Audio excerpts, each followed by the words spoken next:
My smile is ear to ear, and you're going to see why here in a second. I get to have an incredible guest on, and it's my honor. And from right when she jumped on screen this morning, the smile, the realness. I mean, I would say that if you want to have candy coated answers, this ain't going to be the episode that you want to listen to.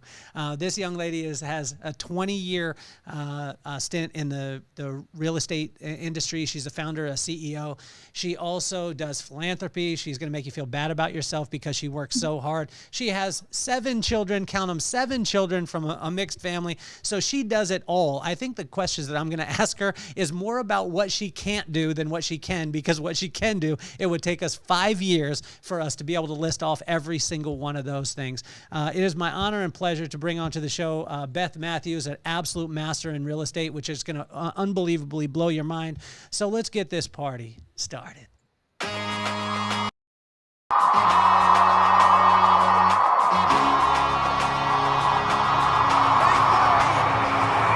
Nothing more on my mind. I got to shine, so every day I grind. Work in the morning, work in the evening. We's achieving, cause we believing. It's for certain, we put the work in. We ain't stopped just because it's hurting. Right before your eyes, so it's coming to no surprise. The takeover is televised. Over and over and over again. Make no mistake, we continue to win. Defeat never known, cause I will not lose. They wanna mimic my moves, but can't walk in my shoes.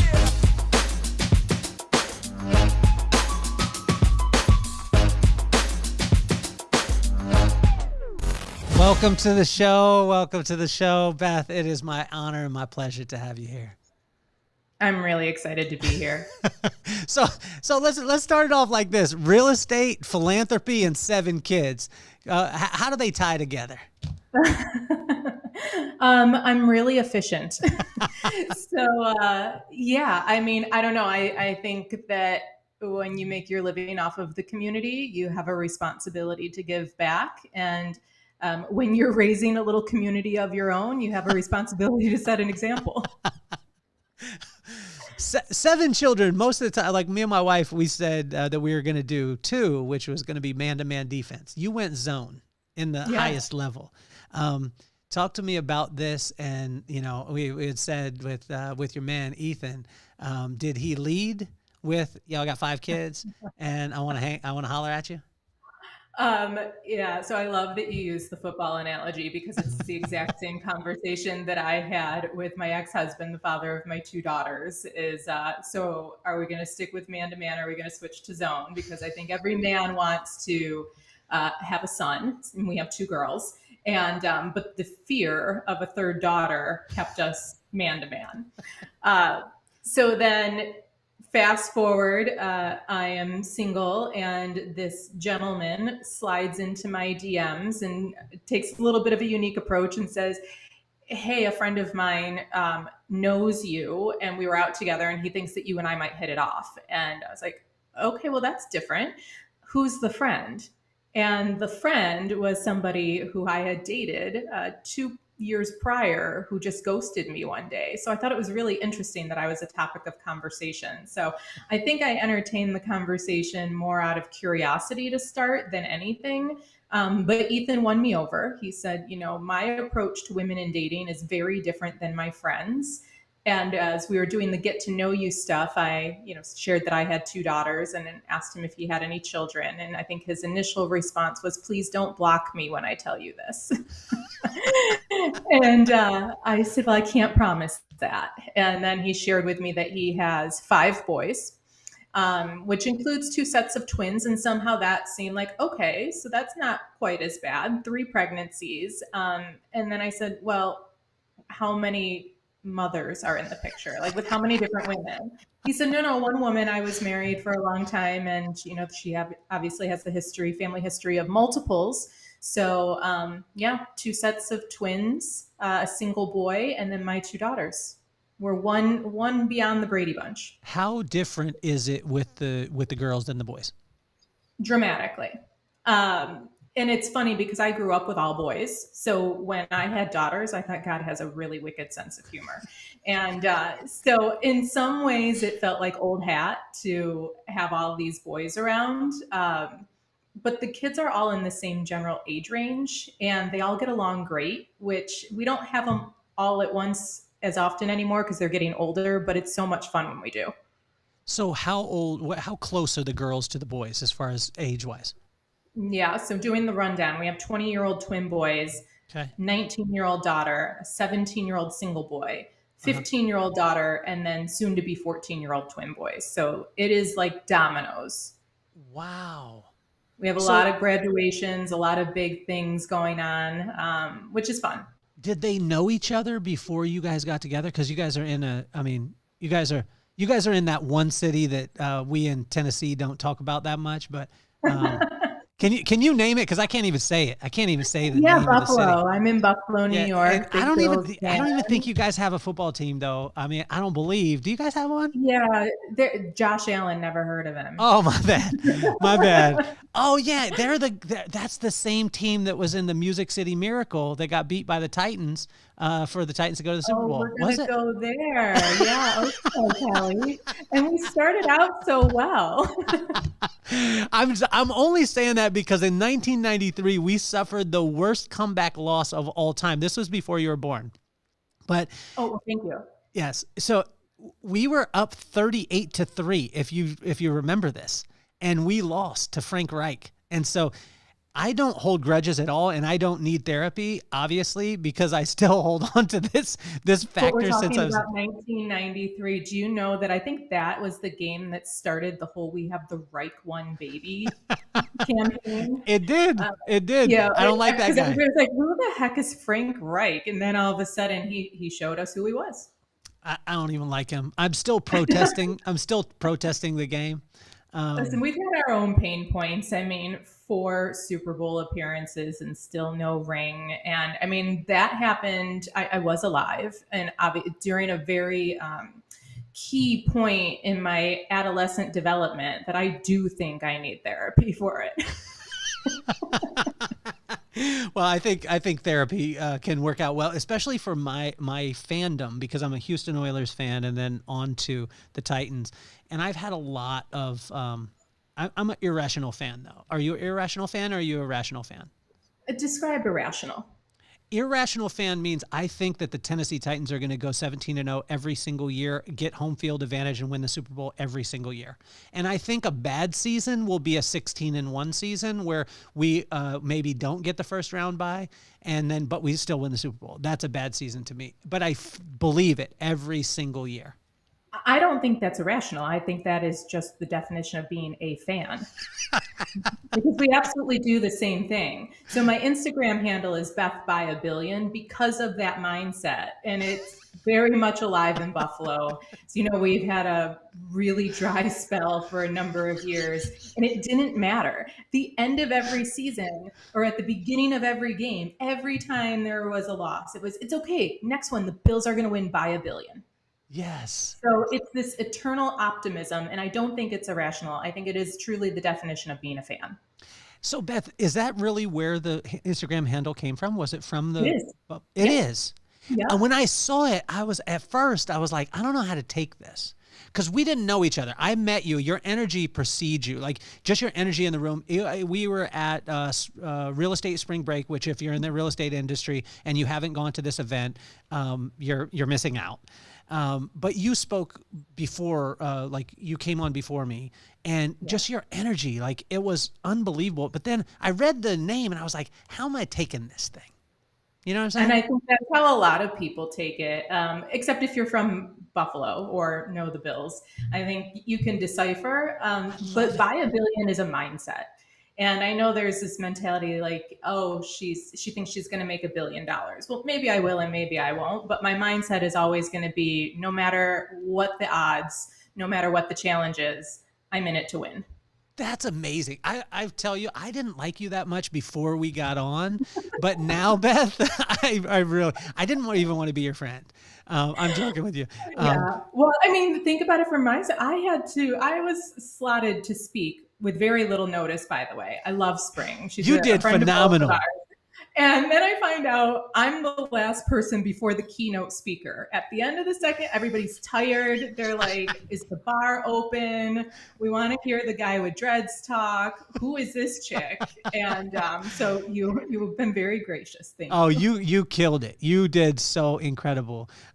Let's talk about real estate, because like you got into real estate. So over 20 years in the business, you got in around 2003, 2000.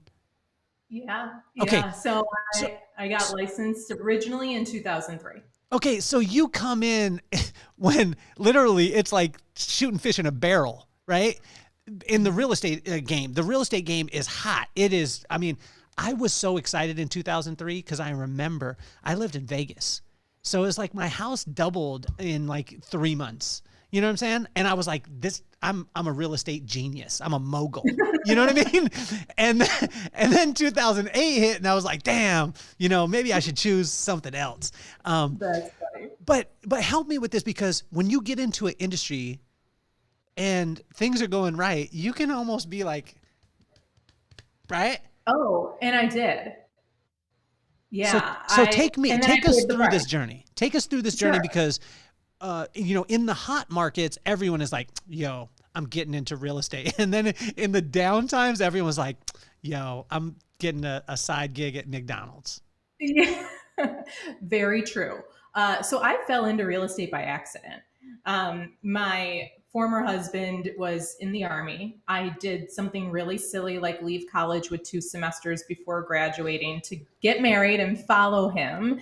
He was going to be stationed in Texas. So literally like decided to get married. 3 weeks later, had a backyard wedding. 2 days after that, living in Texas, I know nobody. And he finds out within a month of us arriving at Fort Hood that he's going to be deployed to Iraq. So I'm 22. I got married at 22, which you're from Utah, so that doesn't seem foreign. But for a lot of the listeners, they're like, Beth, what? I love you. Even every word that comes out your mouth, I love you a little bit more, a little bit more, a little bit more. This is yeah. So I'm down in Texas and I'm trying to figure out life and make friends. And I decided that one of the projects we should do, we meaning me, is build a house. So that was like my focus while Dave was deployed to Iraq. And I would go by the job site every day. I would bring the workers treats. I think I got a lot of upgrades in that house that I never paid for, by the way. And at the end of it, I was like, oh, I'm super excited to have this house, but I'm sad that the process is over. And so many people that have built a home are like, it was awful. I would never do it again. And I was disappointed. And then I saw the closing statement where it itemizes all the expenses and who's getting what money. And I saw this real estate agent's name on there who I didn't even know that the builder was represented by an agent. I don't know that I could have ever picked this person out of a crowd. And I saw what they were getting paid. And I was like, well, he's making all that money. He did nothing. I can make that and do a little bit more than nothing. So I decided to get my real estate license because I thought it would also give me flexibility to complete my degree while also making some money. And that was about 2003 in Texas. Mm-hmm. And I joined a team, which was great. A very well-established agent, had a really well-oiled machine, and I was killing it. I mean, I could answer the phone and convert a lead and write a contract. I think I was doing 5 or 6 contracts a month. And then I got recruited away to another brokerage that was coming into the area. And they said, why are you giving your team lead half of everything you make? And I was young and naive. And I went, yeah, you're right. So I left the team. And 6 months later, I was out of the business. Okay. Let's slow down on that part. Right? You got to unpack that. I'm serious, because this is one of the challenges when you're around people. A lot of times they have unwarranted confidence in us, right? And so talk about that part and the pitfalls of that. Like, yo, girl, you're working at this restaurant, and you know what? The owner is taking all the money, so you need to start your own restaurant. You know what I'm saying? That sounds so crazy when you talk about it that way, but this happens in business all the time. Yeah. What would you say to a person that is writing 5, 6 contracts, they're on a team, and then that person comes and knocking like you heard, what would you say? What would you say to that person? Oh, well, hindsight being 2020, if I had had the awareness to step back and actually reflect on where those 5 or 6 deals a month were coming from, I didn't do anything for them except answer the phone, which first and foremost, if you're in real estate, please answer the phone. I, you're talking about being a real estate genius when you were in Vegas in 2003. Like I've heard people say, and I don't mean to deflate you here, Kelly, but sometimes you don't have to be good. You just have to be there. Well, you were there.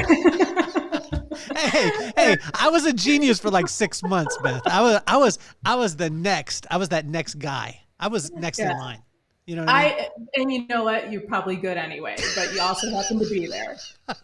So answer your phone and be there. Okay. But the reality is I wasn't giving my team lead 50% of everything that I earned. She was giving me 50% of everything that she generated.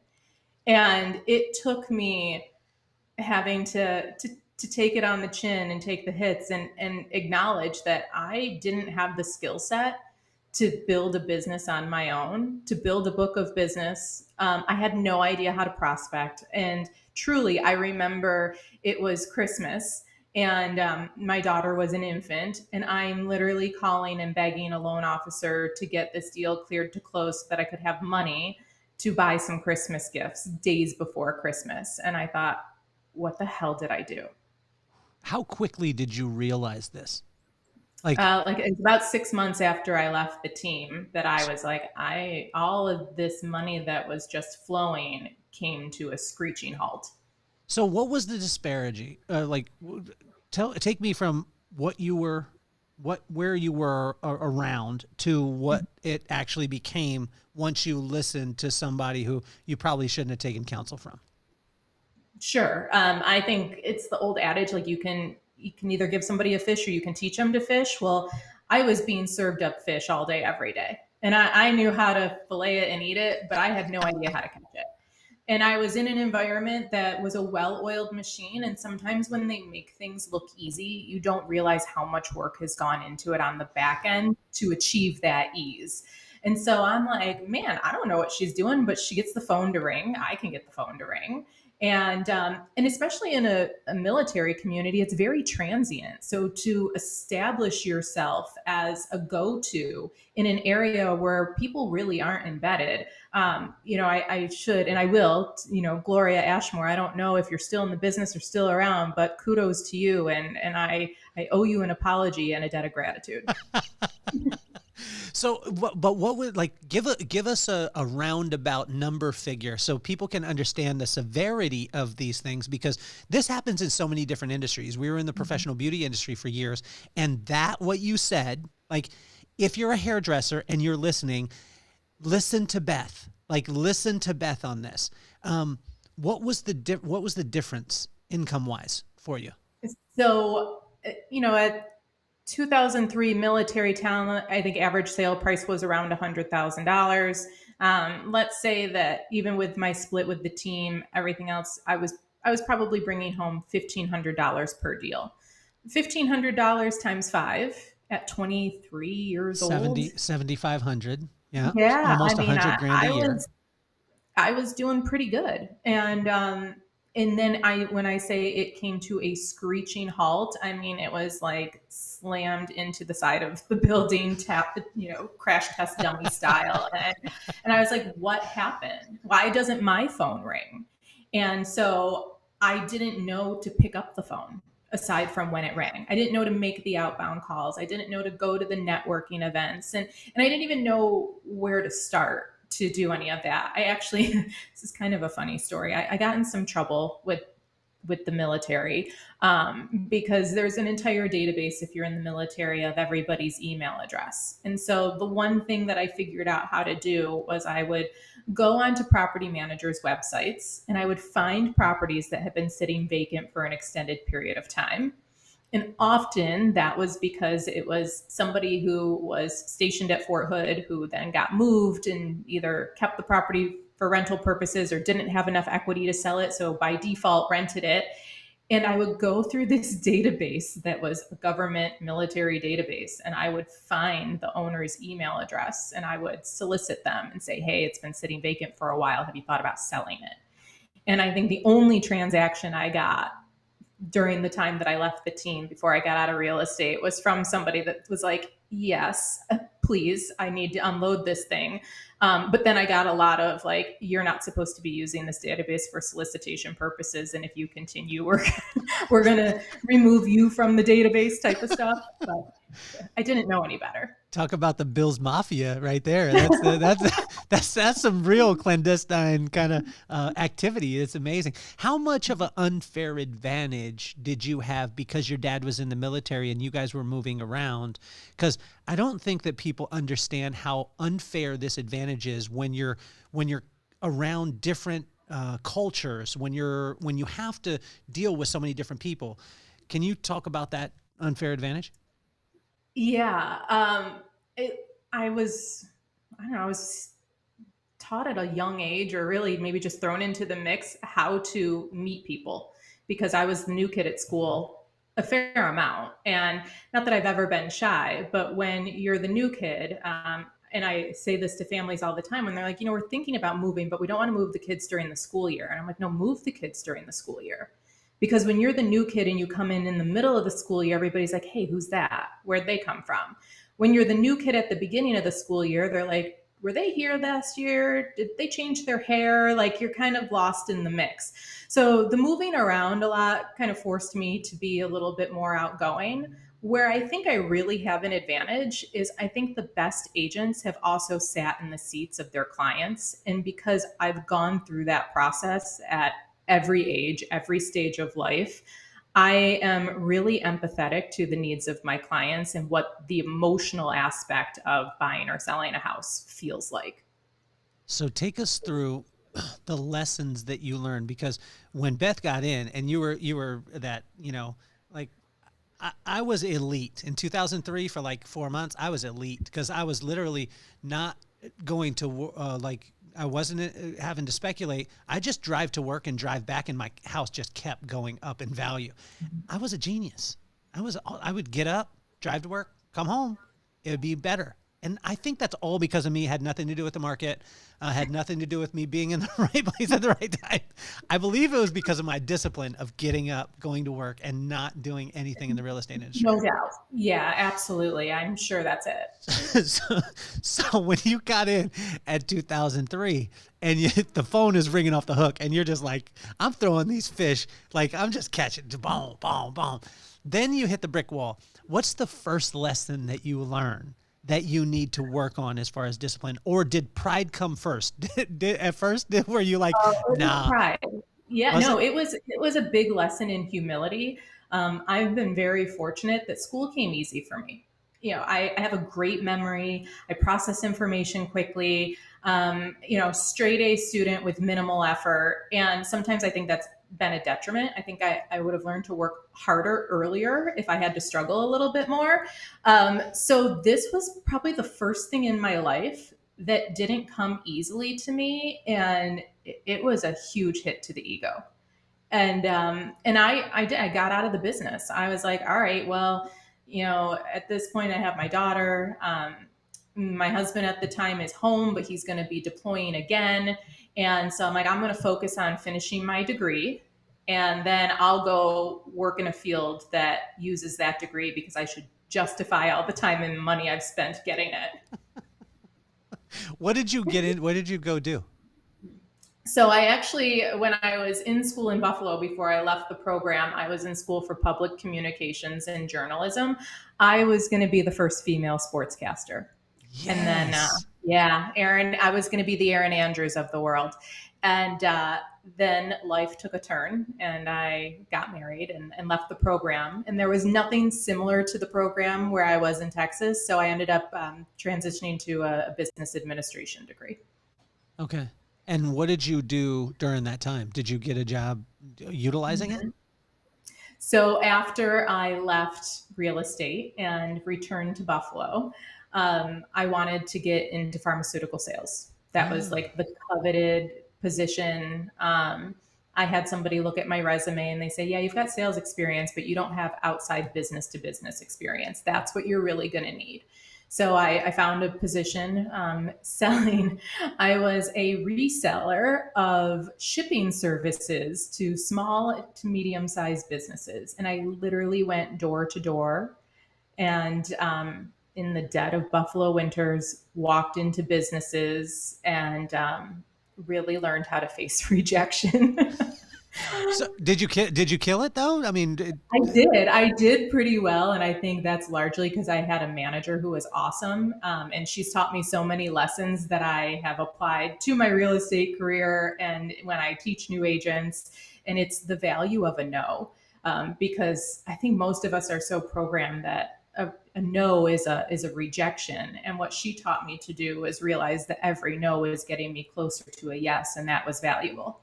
do you believe in the concept? Like, I remember my dad would say, there's always 7 no's to every yes, but I would count them. And I would be like, nah, Pop, it was like 75. You know what I'm saying? And at first I would get kind of down. Now I think every time someone says no, I'm like, one less. Yes. But Yeah. I love these bumper sticker sides, 7 no's to every yes. I took that literal. Do you believe in that concept? I think there's an average. I don't know that it's 7, but I can totally see Kelly like, wait, this is number 8. You're supposed to be a yes. Did you not get the memo? Oh, I don't, these kind of things, like a kid said to me the other day, I got interviewed by him and he said, the way you do one thing, and he paused, and when you pause and make it dramatic, it seems to mean more, right? He said, the way you do one thing is the way you do everything. And I was like, that's not true. And he was like, well, wait a second. Cause he's a young dude. And I said, dude, if I rode my bike the way that I do business, I'd be Lance Armstrong, but I'm not. So I don't do that. Saying, it's not always the same. What is your favorite one that is debunked? Oh, my favorite debunked bumper sticker. Is that Yes. what we're going with? I'll have to think about that a little bit. I don't play into a lot of them just from experience, but the whole everything happens for a reason. Maybe. Sometimes I think things happen because you make them happen, good or bad. And that can be the reason, and I'm actually a pretty spiritual person. I practice yoga, I meditate, and I believe in the power of the mind. Uh-huh. But there's also a different subset, and I'm probably a little jaded because my paternal grandmother was like this, and it made me crazy. It was like, I'm just going to give it to God. And she would throw her hands up in the air and like sit back and then do nothing. And I'm like, all right, well, you just created this complete clusterfuck in your life, and now you're going to pray about it rather than take some initiative. So like, there's certain things that I'm like, you have to hold yourself accountable. Yeah. How do you hold yourself accountable? Like, take us through if you had to have 6 or 7 things, right, to be on your real estate team. If you were on your real estate team, I mean, obviously you're going to win because you're hanging out with Beth, even though she likes the Buffalo Bills. You're going to win, except during football season. But what are some of the traits that you would look for on your team, or that any real estate agent could have that would make them successful in the environment? First and foremost is grit. I think it's so important. And I'm a big Alex Hormozy fan, so he speaks a lot to having a longer extinguish rate.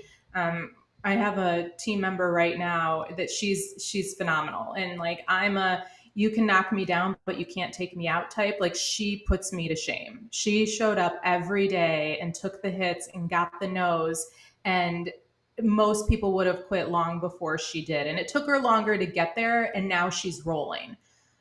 So grit is important. Self-awareness. If you can't be honest with yourself, then you're really going to just struggle in life. And I like people that are generally kind. I always say I'm not nice. Nobody will ever describe me as nice, because I think nice can be a little selfish or self-serving, but I'm kind, which means I'm going to tell you what you need to hear, even though it may be a little uncomfortable for us, because I value you and your success so much that I'm willing to have that uncomfortable conversation. And we operate from a place of transparency. I will be very forthright with you, and I expect the same in return. What are people not seeing in the real estate market right now that is coming? Because you've been around it, you've seen it, you've seen the cycles.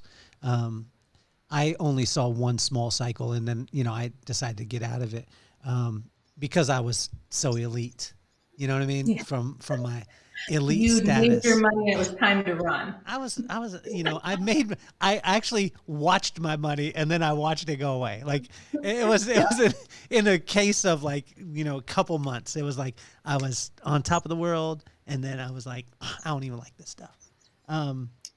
So your question, is that from a real estate agent standpoint or from the public standpoint? Let's go both. Let's go both sides, because we're in a market where, when we're in the type of market that we are, generally it's the 5 Ds that cause someone to sell a house, right? Is it divorce, distress? What's the other ones? Diapers, diplomas. Okay. What's the 5th? What are we missing? I can't remember, but they're ones that cause people to sell their house. But right now we're in a market where we've never been at, where the interest rates were so low that the people are locked into, that even if those things happen, they most likely could rent their house for more than their mortgage. So the sale of houses, what do we not know, or what is coming that you can see because you're an expert at it? I think we're seeing a correction, and that's to be expected. Everything is cyclical, and I know people probably get sick of hearing that, but when you've been in the business long enough, you don't get as excited about the highs or as nervous about the lows, because it's all temporary. And I think it's needed. So from a consumer standpoint, I encourage the consumers to be a little bit more realistic or tap into those that are, because I think there's still a lot of aspirational pricing.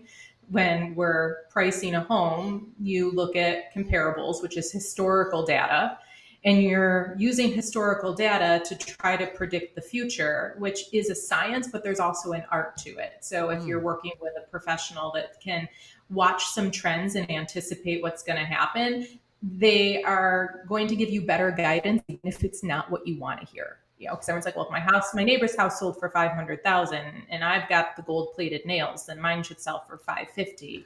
But if the agent's doing their job and they're watching trends, they may say, no, you're going to be at par because the market is starting to shift. So I think that's first and foremost. And I think the agents are starting to anticipate that. Where I think we're going to see a bigger win as a collective, this is consumer facing and in the real estate profession, is a higher level of standards. I think when the market tightens up and things shift, it really forces people to focus on their skill set. And so that's going to be a win for everybody. What are the most important client-facing skill sets that you can have in the real estate business? Just being able to speak to people first and foremost, and really understanding that, I say all the time, it's the people first and it's the houses second, because as you talked about the 5 Ds, even though we can only remember 4 of them, it's a life event. Like, most people don't wake up one day and say, today's a good day to sell my house. Like, there is something significant going on in their world, positive or negative, and the house is a secondary component to that. And when you can learn to approach it from the standpoint that this is a person and not just a transaction, that alone will separate you from a majority. What about from an agent standpoint? Because what I notice you notice it in so many areas that are shiny, and you guys' industry is shiny. It's shiny at times. It's not so shiny at times. You guys don't really have the in-between. Right. So there's not like a market where everyone's like, oh, it's stable. For you either hear like, oh man, the real estate agents are killing it, or man, it's tough. You don't hear the middle. Talk to the real estate agents out there. Like, when we go through highs, lows, different things like that, what's the factors in a person actually staying in it for 20 years? The ability to take the hits and keep going, that extinguish rate. So I might have to have twice as many conversations now to get the same outcome that I used to. But the reality is I want the outcome more than I care about the activity. And so I'm going to keep doing that. Say that again. Say that part again. That I'm looking for the outcome more than I care about the activity. The activity is necessary, but it's not what I'm fixated on. Like, yeah, I love when I can make 5 phone calls and get 4 appointments set, but that's not always reality, So you can't, if you let the market dictate your career, then you're always going to be a slave to the market. And if you learn to adjust your tactics based on the market, then you get to own the market. And that's the difference. There is going to be a lot of opportunity. And I know people are like, so sick of hearing that. What are these opportunities? Well, most people, regardless of profession, but specifically in the real estate profession, are going to look for the path of least resistance, which means many of them are going to get out. And so there may be fewer transactions that occur, but there will be fewer agents in the mix. And that means that you have an opportunity to shine. When you have the type of drive that you do, right? And a lot of times as a woman, that can be intimidating to a man. And in a relationship, when you're flying at the levels that you are and as successful as you are, how do you keep your man still feeling like he's the man in the relationship? I don't think that's my responsibility. I am not intimidating. You're intimidated. There's a difference. I think anybody that knows me, I'm a very strong personality, but it's also, I'm just really passionate about my convictions. Okay. And for the right people, they find that to be very attractive. Like, exactly what you're getting from me. If I'm happy with something you did, you're going to know it. If I'm not happy with something that you did, you're going to know it. And it takes a unique man to be accepting of that and to even love it. And it's funny because Ethan, I would say, is far more sensitive than I am, but that's a good thing because he brings a lot of balance to me. But he's also my biggest cheerleader, and he's like, I don't ever worry about the status of our relationship. I don't ever worry if you're having second thoughts because I know you would just tell me. Because I'm just that. I'm a straight shooter. Have you ever had second thoughts about the Buffalo Bills? Never. Not even once? Not once. And I mean, I've seen some things. I have sat in blizzards and watched, terrible defeats. And I've still always said, that's my team. Bills by $1 billion. So when you went from answering the phones and just raking the fish in, then you hit the wall, right? Then you go and you say, hey, I'm just going to go do another profession. Then you come back and then you build, and now you're a founder and CEO. What have you learned about having the Beths that you started at in your company now that literally are throwing fish into the boat, right? Because of the things, how have you had to adapt, and what lessons have you learned from being on that side? I actually don't have a lot of agents on my team that are throwing the fish into the boat. I have a lot of agents on my team that have been taught how to fish. And I take the things that I learned, or maybe more importantly, the things that I didn't learn as a new agent, and apply those to the people that are in my world now. And it's something that I'm really proud of. I can't want it for them more than they want it for themselves, but I can give them everything they need to succeed. Then they have to show up and do the thing. How were you able to curb the desire, though? Because when you come from a family and from a profession like you have, where you kind of had to scrap, you had to do the stuff. A lot of times that generation, when they have children or they have employees, they're like, look, I don't want them to go through that. I want to make sure that they have every single thing. And I'm speaking to a large portion of our culture, a lot of our listeners, because we have kids and we're like, look, my kids are not going to go through that, so I'm going to do it. And then you end up with a kid who maybe doesn't have as much grit. How did you work that discipline to say no because you wanted to, as opposed to you couldn't? That's a great question. I think I'm fortunate And I can say that now. I grew up in a beautiful area, upper middle class, top rated schools. There are a lot of pretty affluent families around me, and we were not one of them.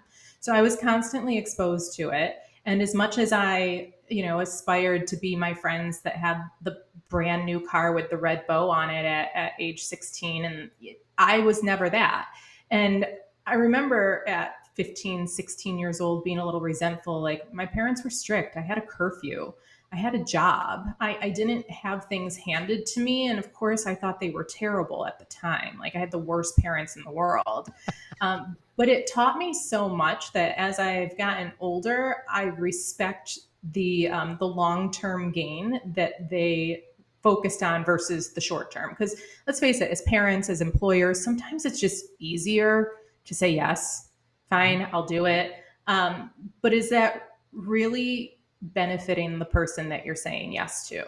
So I can give an example. I got my first car because my dad's very business savvy and very business minded. I put together a business plan and a financial proposal, and I did a full presentation to my father about why I should have a car, how it would benefit him, because I wouldn't need as many rides, and exactly how I was going to afford it.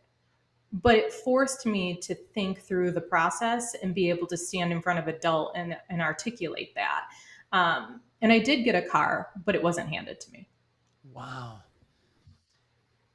So help me with the philanthropy part, because your philanthropy, like, are you still vice president of the Boys Club? Yeah. Yep. Okay. So I'm on the Boys and Girls Club of board of directors for Orchard Park in Boston, New York. Okay. So doing these kind of things, these also have a purpose, like not only a purpose that fills your heart, but you're very savvy in this, because more and more, if you're in the you said it, if you make your income from the community, you might as well be giving back to the community. But also, when you give back to the community, then it also does the other side. This part is genius, and I don't think a lot of people tap into that. Yeah, I mean, listen, if business comes my way because of it, that's fantastic. The kids at the Boys and Girls Club are not like, oh, hey, someday when I'm, old enough to buy a house, I'm going to call Beth. Maybe their parents hear about me and maybe they don't. What I really love is the ability to have some type of impact, hopefully positive, on today's youth, in hopes that it's something they learn that they carry forward with them. Whether it's, being a little bit more kind, or being a more productive member of society, or even being aware of real estate as a career, which, we laugh about the selling sunsets and the $1 million listings, and it's not reality. What I love about it, though, is it has brought awareness to young adults that you can have a career in real estate. And I think that's a win, because historically, real estate was like a secondary thing that you did after you retired from your first job, or teachers were doing it over the summer months because they had the time.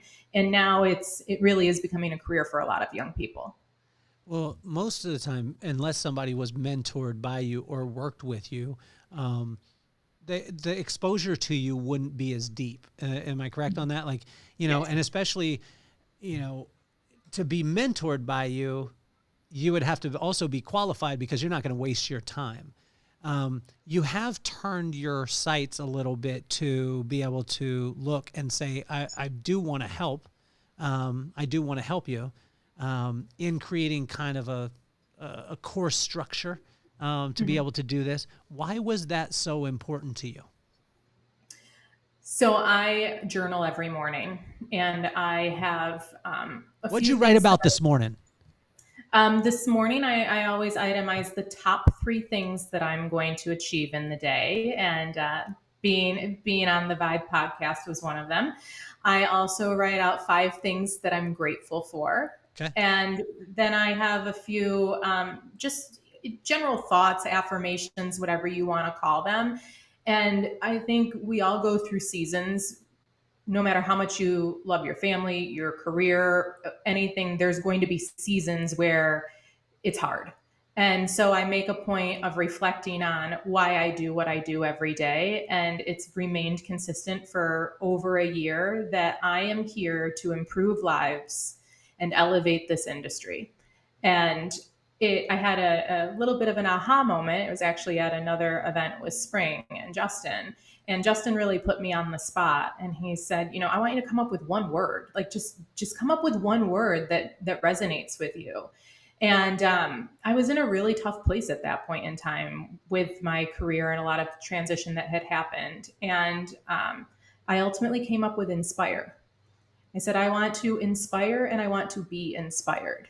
And he said, do you realize that the word inspire actually stems from the Latin meaning of God's breath? He's like, so maybe you need to breathe more life into other things, but you also need to make sure you're breathing life into yourself. And then he helped me realize that these goals that I had, I was pigeonholing myself by focusing on people that were in my backyard, for lack of a better term. So, you know, there's however many agents in Western New York, and I don't want to have a big, massive team, but I want to have a really highly productive team. But at some point in time, that mission is going to be harder to accomplish if I'm only focused on this geography. So he said, in today's day and age where the world is so small and things are so accessible, why wouldn't you take that vision and that mission that you have and expand it beyond Western New York? So I've started to put together a course to help brand new agents launch their real estate career. And I think given the state of the industry over the last 4 or 5 years, it's also going to be really timely for some agents that jumped into the industry when the fish were jumping in the boat, that maybe now they need to learn how to fish. So overview, like I love when say like I love flying, and because I get to see from 30,000 foot, like everything seems really small, right? So I think about it like those are the circumstances. So you're up high, you look down, and the car is like little tiny. It doesn't even matter. The house, really tiny, doesn't matter. But these are such big things when we're on the ground. Help us with a 30,000 foot view of like, whether it be technique or takeaway that a person in the real estate game, and I'll give you an example of it. Say, in most cases, right? So shifting the vibe in a place, in an organization, comes down to 3 things. 1, timing. 2, technique. 3, entertainment, right? If you're efficient at what you do, you know the technique and you're the greatest at it, and you can entertain people, you have the holy grail. Does that make sense? Yes. What are those things for Beth? Like when you're teaching a real estate agent? It starts with commitment. And what I've learned but still struggle with is really wanting people to succeed and falling in love with potential, which has been a lifelong challenge. And so I'll see agents come in and I'm like, you have it. You have everything you need. You're personable, you're articulate, you're willing to learn, and they'll take all the information, but then they won't do the things. And so the ability to execute is so important. And it doesn't mean that things are going to go smoothly. To the contrary, but you don't really learn anything when things go smoothly. So I've learned to laugh at myself a lot. I moved into the commercial real estate space just shy of a year ago because I was ready for a new challenge. And I don't know what I'm doing half the time, but I'll walk right into a business owner and say, hey, I see your space is for lease, and tell them how I can help them. And then I walk out the door and I call my coach and I'm like, what the hell do I do now? But it's okay because I'm figuring it out and I know the resources at my disposal. So being willing to commit to something that is going to be uncomfortable for a while is really important. Problem solving is so important because it is so unrealistic that your first couple deals are going to go smoothly because you can't anticipate what the problems are going to be to cut them off at the pass. And then you're going to have hiccups, but you need to know what your resources are. And then the kindness factor and the empathy factor, because people can certainly sense if you genuinely care about the outcome that they're trying to achieve, or if you're just in it for your own purposes. What should a client that is hiring a real estate agent, what should they look for, and what should they like? Because most of the time for us, from the client standpoint, we just don't know, right? So what would be some red flags or like the green light to go with that particular agent? Look for somebody who's investing in themselves, meaning professional development. And that's across any industry. I mean, you come from the beauty industry, you saw it. I was a drug dealer calling on doctors, and I knew the doctors that that were constantly learning the latest techniques, and the ones that are like, this is the way I've always done it. Why do I need to learn anything different? And so there would be points in time that if a family member needed a recommendation, like, I know this person maybe doesn't have the tenure, but they're investing in their skill set. So ask questions about what your agent is learning, what they think of the market, how they came to that decision. Like, understanding their thought process and how they dissect something is so important, and make sure it's in alignment with you.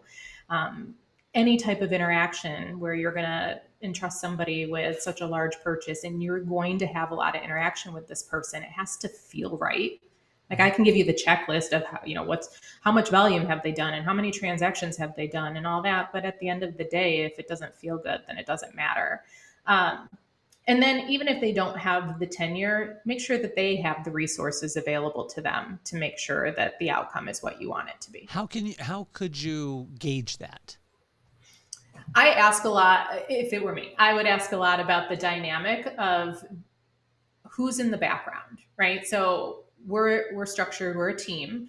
And what that means is I have a full-time marketing staff and I have a full-time client support staff. And so the agents on my team have the ability to focus on their professional development, servicing the client, negotiating the deals, and they know that they've got the support of top-notch professionals who are managing all the background stuff. Because one of the biggest challenges in this industry is everybody's expected to be a jack of all trades. I'm supposed to know the legal. I'm supposed to know the marketing side. I'm supposed to know how to ramp it up on social media. I have to develop my personal brand, but I also have to market this property and I have to get maximum exposure, but I also need to know about the different styles of mortgage. So when we get an offer, I need to make sure it's going to pass appraisal.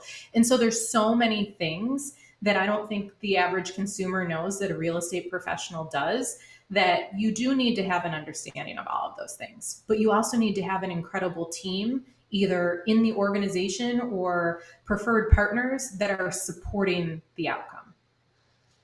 We just did an episode, it was yesterday, where it was like being in the world but not of the world. And where it translates is sometimes an industry has a stigma, right? Every industry does. My brother's an attorney. My brother has the highest integrity in the world, but a lot of times when people talk about like personal injury attorneys, sometimes they don't have the greatest thought process of it, right? Mm-hmm. When you have an industry of nowadays, especially social wise, you have like rapping realtors, you have dancing, people dancing that shouldn't be dancing. I'm saying, like, if you got rhythm, do your thing, but if you are doing it because you heard that it's the right thing to do, to rap or create a song or do whatever. And for me as a customer, if I saw my real estate agent rapping about why I should be with them and showing me the car that they have and doing all this stuff, I'd be like, this dude's a clown. How are you able to, number one, how do you feel about it? But number two, how are you in the industry but not of the industry? Well, I think it hits on the entertainment piece, right? We talked about that a little bit. So there's value from that standpoint. Again, I think it helps bring awareness to the industry. But I'm with you. There's a few things that would be immediate turnoffs for me is, if everything is entertainment, then where's the substance? So, you want the charisma and the substance. I think that's important. Yeah. I am of the industry because I am in it for the greater good. And that means that I will, raise those around me, including my clients and the agents. But I'm also real about real estate, meaning I'll tell you all of the things that I've made mistakes on. I'll tell you what I've learned from those mistakes. I'll tell you the challenges in a transaction. One of the conversations recently was, I think the industry gets a little bit of a bad rap, and people don't necessarily believe that we're worth the compensation that we receive, because all we're doing is showing fancy cars and smiling people holding keys in front of a house, where we're not telling the full story of what it took to get there. And if more people knew all of the steps and all of the bumps along the way to get the person in front of the house smiling and holding their keys, I think it would be better received in terms of the value we bring.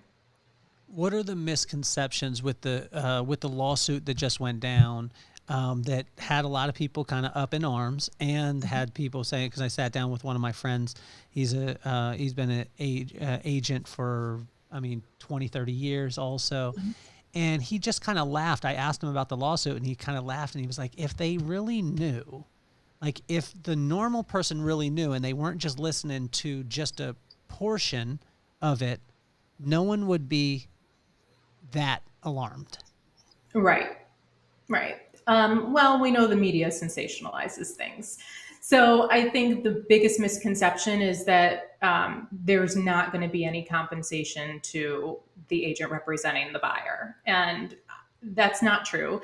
The new rules are saying that there can't be published compensation, because the belief that that was somehow contributing to some type of price fixing, which, seeing all of the things in the MLS and the variations of the fees offered, I could debunk in a heartbeat. I know the consumer perspective is that real estate agent fees are driving home prices up, and that's what's contributing.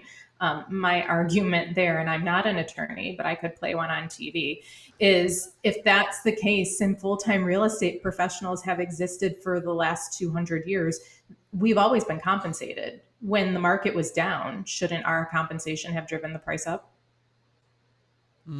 So I think every industry goes through some type of public attack at some point in time. And it was the perfect storm for this particular situation. I truly don't believe much is going to change. I think there's going to be a little bit more conversation between the agents, which should be happening anyway. And there's already some multiple listing services or boards that are saying, I'm not going to abide by it, because I actually think it's going to have the exact opposite effect of what the outcome that they're trying to achieve, which is more transparency. And going way back, we're going to have more consumers who maybe aren't as educated on what's going on going directly to a listing agent to open the door, because their belief is, I don't have the means to compensate somebody to represent me. And they're not going to understand that they're now going completely unrepresented and negotiating against somebody or sharing too much information with somebody who has a fiduciary obligation to the seller. Wow. So I think we're going to see some backlash there. When you say that, the reason I said wow is because my wife and I went through that. We went through that a couple of years ago. It was actually 2017, and there was a listing agent, right? And in my head, this is where my genius. I was like, well, obviously, if there's a 6% and there's going to be a split, if I just went to him, then man, he's going to make sure that I'm good. But I didn't realize the fiduciary responsibility that he had to the buyer. So when I went through to negotiate, we actually didn't get the house. And so that was all his fault and not mine. That's what you're saying. So I still am a genius. Yeah, absolutely. Because 2003, Kelly was raking in the dough in Vegas. So he obviously knows everything about real estate. But to get it clear, I didn't actually rake it in. I just saw it. You saw it. And then you saw it go away. Yeah. But I mean, that's just as good as having it. You know what I mean? Yeah. That's just the same. So it's always possible. So Beth, 7 kids. Which one do you like the most? Right now, my 15-year-old daughter. I love how emphatic you are, because I've asked that question of some of my friends, and they're like, no, I love them all the same. No, that's bullshit, honestly. And I tell them all the time, they're like, who do you love more? I go, it depends on the day. I love all of my children, but sometimes I like one or two more than the others. And I actually have a cat.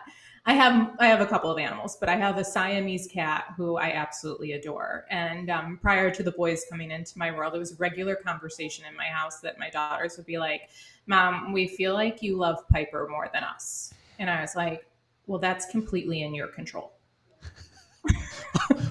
Were you in fear though? You better. Were you in fear when you were a single mom and you had a cat that was going to continue on then?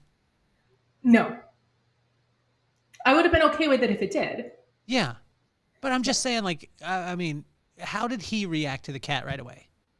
Oh, the funny thing is, he was like, "I don't like cats." And I'm like, "All right, well, she doesn't like you either. So we're good." And then, but she has so much personality that shortly thereafter, I feel like Piper became Ethan's cat for a period of time. And so it's funny because Mr. I don't like cats was like, "Well, I've never liked a cat until I met Piper." That's how my brother is. My brother now is a cat guy, and we Yep. give him a hard time because of that. So imagine you and I are at what is Buffalo Stadium called?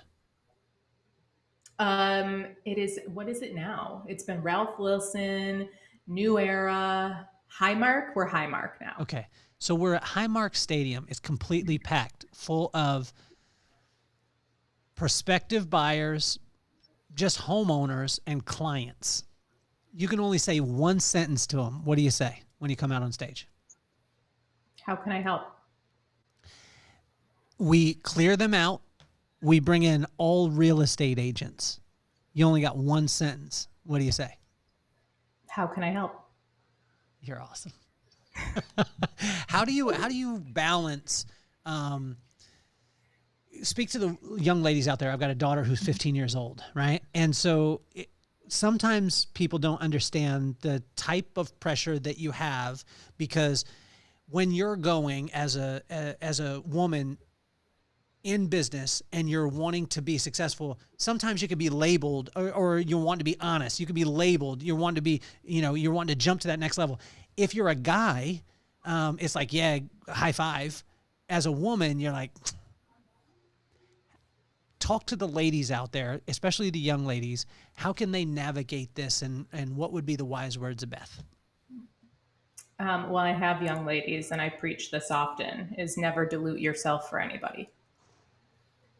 I also believe firmly in being your own advocate, no matter what the circumstances are. And I think sometimes, maybe more so as women, we get silenced when we try to speak out about something that's important to us, whether it's, professionally, health-wise, whatever. Just because somebody has a title doesn't mean that they know more about you than you know about you. So I don't know. I think I'm fortunate in the sense that I've always had pretty thick skin, and I do think some of that stems from growing up in a predominantly male environment. It might be part of the reason that I am the way that I am. And for many, many years, a majority of my closest friends were male. They were the people that I felt that I could be my most authentic self, because I didn't have to be careful about what I was saying or how I was saying, or if it was going to hurt somebody's feelings. And what I realized over time is there's plenty of women that operate that same way. I just had to find them. For a long time, I was like, I'm a guy's girl. I don't have a lot of female friends. And the reality was I just hadn't found the right female friends. So now I get to be in proximity with these incredible women that inspire me all the time. I also think there's a misconception that the harder you work, the less you can have personally. And I think that's BS. I work really hard to teach all of the agents that come into my world how to run their business so their business doesn't run them. Because the reality is we get into this often because we want some degree of flexibility. And if you don't learn how to set some healthy boundaries out of the gate, you'll realize whatever flexibility you thought you were going to have is gone. Next season, give me the Bills' prediction from Beth. Oh, we're going undefeated, obviously. Super Bowl champs. You know what we need to do, Kelly? I know the schedule is out and I don't have it committed to memory. There is always a Bills and Titans game. Okay. I think it's like every other year. You and I need to, I think we can put our differences aside for the greater good of and football. cheer for our teams. we'll do one of those things where like loser has to wear the opposing team's jersey just for fun. I think you look pretty good in blue and red. Look at, you're already preparing. Baby blue and red. Yeah. I Okay. think that. No. Side note, can I ask you, I didn't know that you like to fly. I like to fly. Did you say you fly? Like when you're at 30,000? Yeah, 30,000 feet. But I love that you thought that I was a pilot, but Yeah. I generally fly private. But You most like people, to be a passenger on a plane. well, I fly private. I mean, a lot of other people call it Southwest, but I get to choose my own seat, and I allow everyone else to choose their own seat, and it's my plane. I just keep it at the Southwest Bay. I You know see. what I'm saying? Yeah. Yeah. It's So- it's something that you contribute to the community, the Of greater. course, I do. Yes, Yes, I see. because of my I misunderstood. I'm literally picturing you like with the wings and like, I do love to Flying fly away. though. I mean, I love it because I told my son, it's one of those dadisms though. My dad was like, or my son was like, yeah, whatever, dad. But we got off the plane and I thought I was going to wax philosophical with him. And he, at 12, he's like, why would you even say wax and philosophical? That's too many syllables. But it was overcast and I was like, I'm going to teach my son some wisdom. So I slowed down. Anytime you slow down, wisdom's about to come. I said, son, you see this overcast? He was like, yeah, Dad. I said, if you constantly stay on the ground, the overcast is just the circumstances of the day. But if you always fly your vehicle at a high level, when you get above that cloud cover, the sun is always out. So it's always a great day. And he was like, is our Uber here yet, Dad? And so, but I love to fly because I learned so many different things. Like literally, like when you break through the clouds, you get out. The sun is shining every single day. But the clouds, that's what God was telling me one time, was that's just the circumstances. And most people aren't willing to get in a vehicle or they haven't found the vehicle to get above the clouds. My son doesn't think this stuff is wise. Also, what I learned when I lived in Vegas was when I flew, I got to speculate on real estate, seeing the different areas that weren't developed yet. So you're like, oh, that's going to be a subdivision down there. Yeah, that'll be there. Now, I never bought them and I never invested, but I just thought about it. You know what I'm saying? Like when you think about something, it takes you to that next level. Yeah. Next is execute. Execute. What was that word that you said, Beth? What was the? Oh, execute? Oh, my bad. Man, I'm so glad. That's why we had the There was a podcast piece of today. it. That's why we had the podcast today, because I just kept thinking about these things and I was like, wow, why aren't they happening? But Beth, you just helped me. So you actually have to do something. Yeah. Yeah. It's the next step. Okay. Do something, screw up, learn from it, do it again.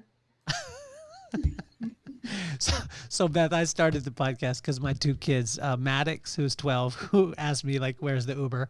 And my daughter, who's 15 years old.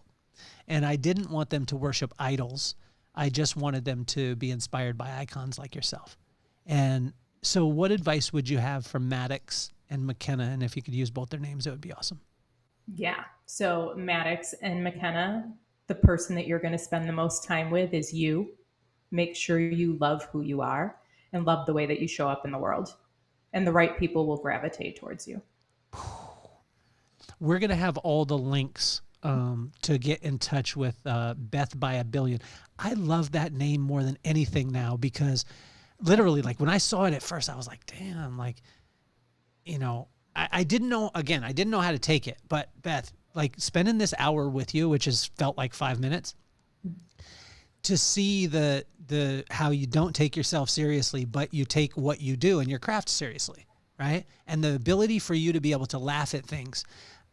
It's such an incredible thing for a person to get mentored by you and be around you and be in your sphere. What would it take?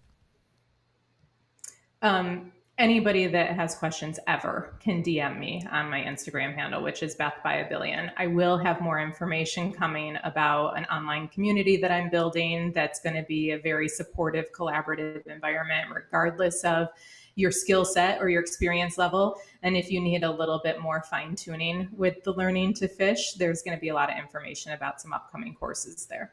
That's amazing. And what Beth will do is if she ever needs anybody to just like think about things, she's going to call in the expert right here. You are going to be my resident thinker. I'll just think about and speculate on ideas and do nothing about them. That's going to be my course. That would be amazing. Like people just feel good, no results at all. But you can't, that's going to be in the disclaimer. You're going to have to sign a contract that'll be like, look, this will produce absolutely nothing in your life, but you will think about results. None. Things. Yeah. Can you imagine the marketing on that? That would be awesome. It'd be genius. I actually think it might take off because it's going to validate a lot of people. Well, Beth, would you want to invest in this early? Because I've got some opportunities that if you get in early, you know, there's no upside at all, actually. It is just to make an investment and with no return. You know, Kelly, let me think about it. Okay. All right. Well, I'll think about those. Think really hard about it. Beth, you have been an absolute pleasure. It is my honor, my pleasure. I'd love to be able to have you back on. Yeah, I would love that. It would be my honor.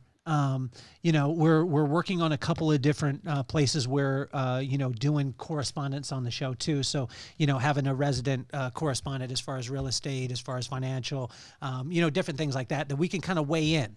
You know, we can weigh in with different things that you can talk about different trends that are happening and keep us.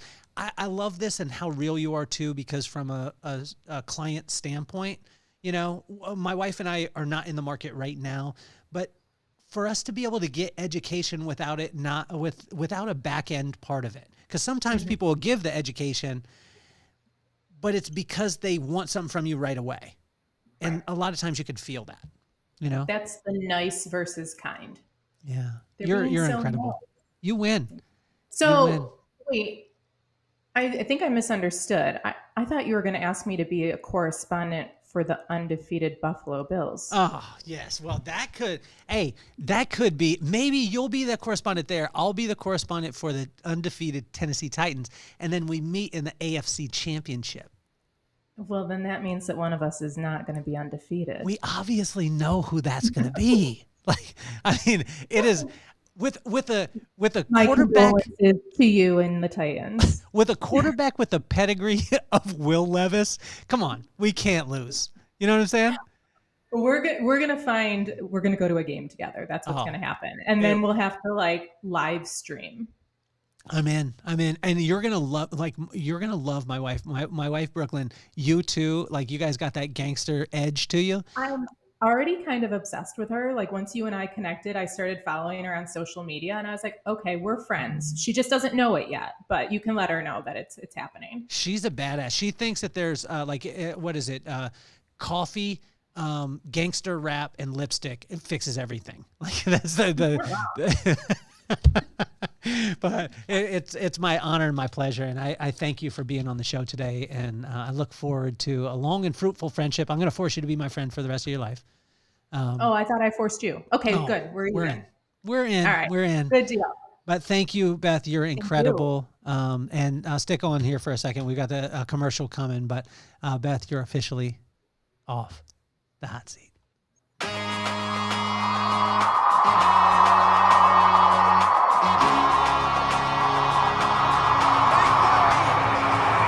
Nothing more on my mind. I got to shine, so every day I grind. Work in the morning, work in the evening. We's achieving, cause we believing. It's for certain, we put the work in. We ain't stopped just because it's hurting. Right before your eyes, so it's coming to no surprise. The takeover is televised. Over and over and over